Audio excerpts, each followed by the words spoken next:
Harlem is another Langston Hughes poem, and it's a rather famous one. Certainly the start is rather famous, and you'll also notice another reference in there. But what happens to a dream deferred? What happens to a dream that's been put off? What happens to a dream that you just that you don't realize right away? What happens to a dream that you just keep saying, well, no, maybe later, maybe later, maybe later? And probably you guys, those of you that have been in other English courses, you might recognize this next phrase. Does it dry up like a raisin in the sun?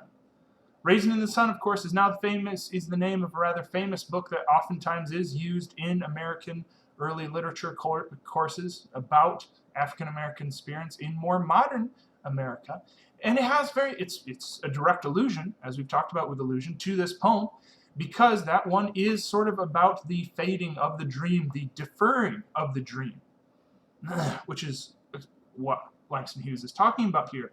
Raisin in the Sun, the book, is about like how the dream of, say, African American experience in America, and of like this dream of equality and of like being treated equally, being like on an equal economic footing, many things like that. How it's been deferred, how it's been put off, and it's dried up, it's died out. There's no meat left to it anymore, and so that's very much what the book is about.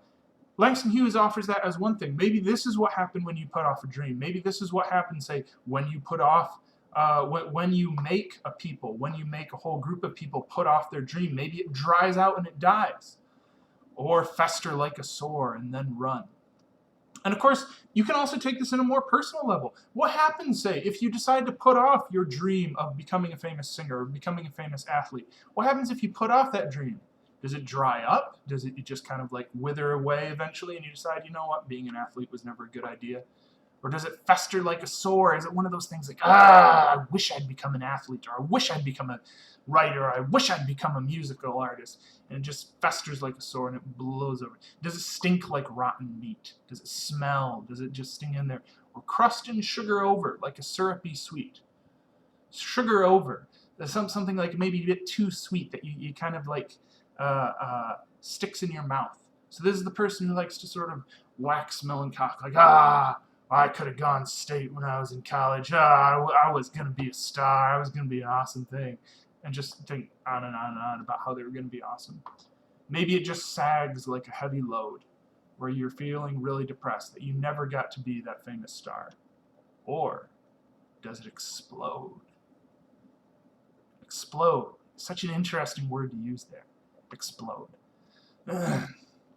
And he's, in a way, of course, he's still talking about the African American experience. So if you put off, if this dream of African American equality is put off, is it going to become like something, like festering? Is it going to wither and die? Is it become something nostalgic? Is it just going to be with it? Or will it explode?